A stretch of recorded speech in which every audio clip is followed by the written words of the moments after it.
Imagine a world where empires rose and fell like the shifting tides of the ocean. In the heart of South America, a civilization of awe-inspiring grandeur stood tall, ruling with an iron fist. The Inca Empire, a marvel of engineering, culture, and power, stretched across vast landscapes and mighty mountains. But then, as if from the pages of legend, came a force unlike any the Incas had ever known. In the year 1532, on the distant shores of a land known as Spain, a group of daring adventurers gathered, united not by noble blood or titles, but by a shared hunger for riches and glory. They were the Conquistadors, a motley crew of opportunists, misfits, and warriors of fortune. Led by the weathered and relentless Francisco Pizarro, they embarked on a journey that would change the course of history. With fewer than 200 conquistadors, armed with steel, horses, and an unyielding spirit, they set sail for the New World. Their mission?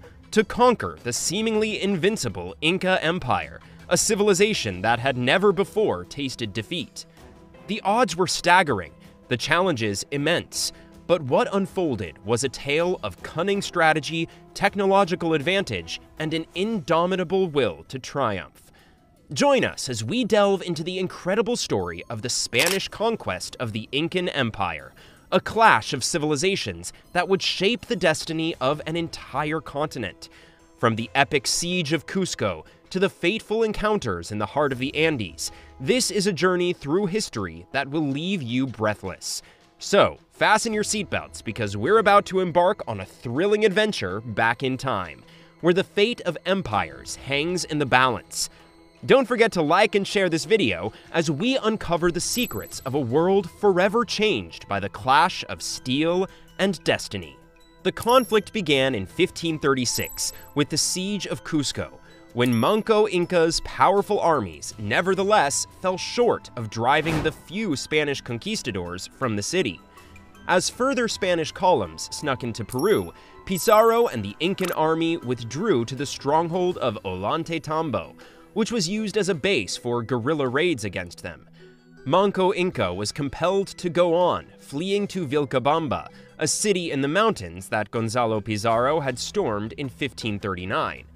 The majority of the Spanish-Inca War came to an end when Manco Inca was killed in 1544, while small pockets of resistance persisted for years after that.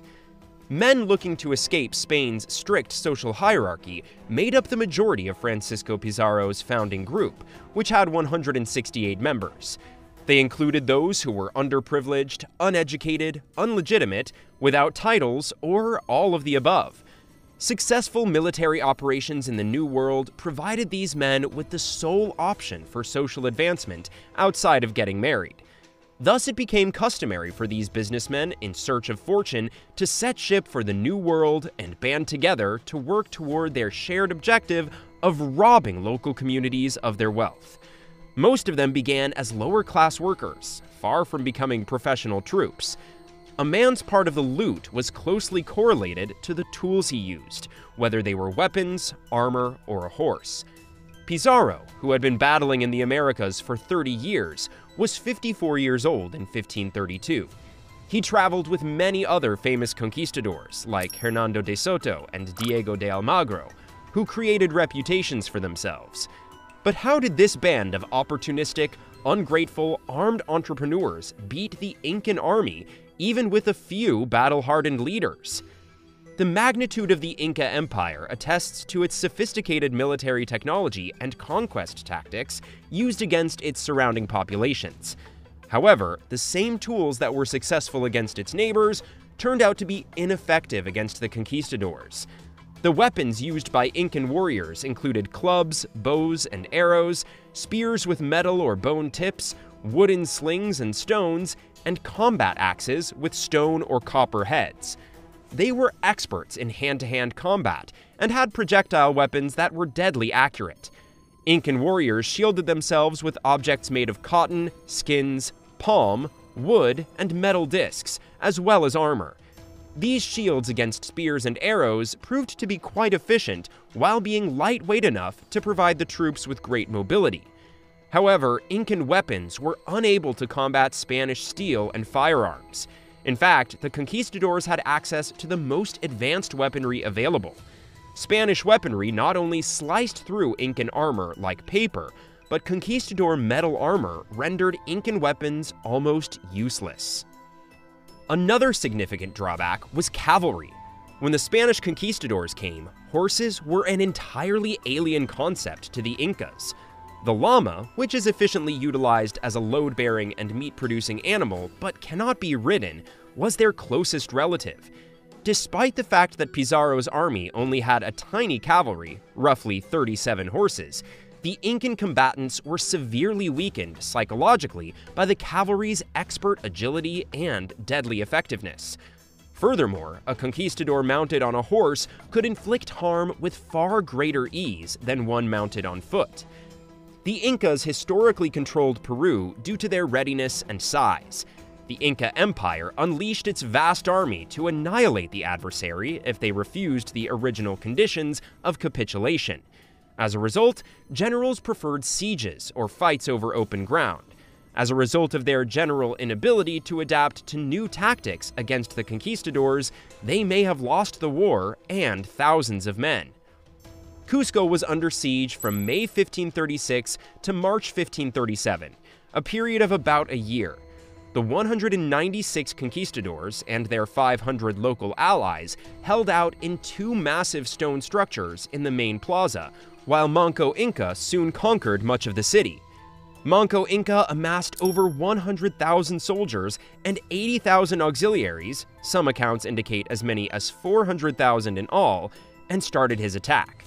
The conquistadors counterattacked after barely escaping being burnt to death after having their buildings set on fire.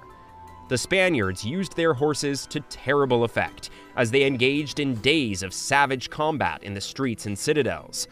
Following that, the assaults and counterattacks became less frequent until, eventually, many of Manco Inca's farmer soldiers went home for the planting season, forcing the Incan army to retreat to Ollantaytambo, some 40 miles distant. From that point on, Manco Inca would be pursued over the Andes until he was killed in 1544 by rebellious Spaniards.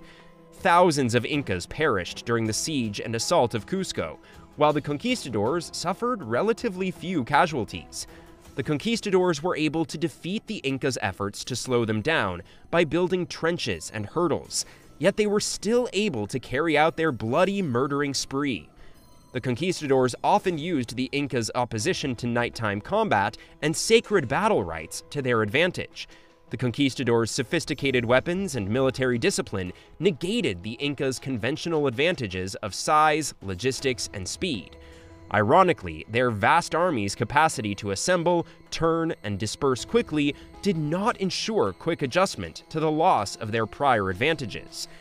This is not to disparage the few Incan generals who gradually found strategies to defeat Spanish parties.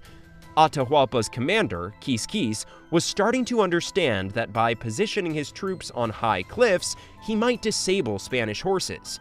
Similar to this, Quiso Yupanqui ran a very effective campaign in the north against the Spanish soldiers in Lima and Huaja, cutting off their lines of communication and preventing them from fortifying Cusco. As they oversaw battles during and after Atahualpa's imprisonment, the Incan army lost Quisquis, Chalcuchimac, and Rumiavi, three of Atahualpa's best generals.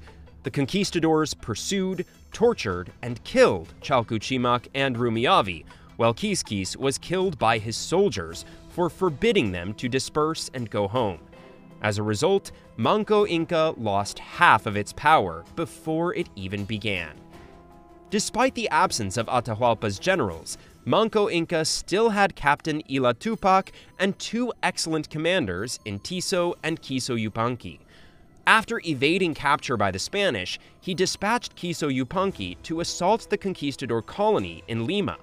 At the same time, the remainder of his army began a siege against the Spanish garrison in Cusco. One may argue that the rigidity of Incan tradition killed Quiso, Manco Inca's most talented commander. Through his northern campaign, he had shown to be the most adaptable and effective of all the empire's commanders. Still, Manco Inca's conventional military philosophy and disregard for the circumstances of his northern victories undermined him. The emperor gave Cuzco the command to swiftly obliterate Lima and then retreat to aid in putting an end to the fighting at Cuzco. Cuzco laid siege to Lima despite the geography prohibiting him from using his newly developed and enormously successful ambush tactics, because the Incan army's strict discipline did not permit him to defy a direct command from his god monarch. Tiso Yupanqui, Manco Inca's last commander, was routed by the Spanish by 1538 and gave himself up. They burned him alive for his execution less than a year later. Years of warfare in the highlands by Captain Ila Tupac were futile without assistance. Unfortunately, Manco Inca did not fully use the abilities of his commanders. The Incan army was mostly composed of non-Incas who were compelled to serve as a kind of tribute because of the vastness of the empire. These people created ethnic groupings headed by their local commanders, as opposed to being spread equally. Even though Quechua was the official language of the empire, intergroup communication was still challenging, particularly while fighting. Communication problems were made worse by the massive Incan army, which in some instances numbered up to 100,000. Not everyone was loyal to the Incan Empire, particularly populations who were recently incorporated under Inca control, and there was also the unavoidable complication of having to govern so many different peoples. At Cuzco, the conquistadors' 500 local allies took the majority of the fatalities, sparing most of them, if not all of them. Native informants often compensated for the Spaniards' broken lines of communication by giving them information on the movements of Spanish columns and intimate knowledge of Incan leadership. Although the army of the Inca Empire came dangerously close to destroying the Spanish invaders, it was defeated by both the conquistadors' better weapons and internal weaknesses. The Incan commanders were hampered by internal strife and their traditions, were slow to realize the danger presented by the outsiders, and had to adjust to a whole new style of battle. That's all for this video. We'll be back soon with another informative video. Don't forget to like and share this video. To keep exploring ancient history together, make sure to hit that subscribe button. Until next time!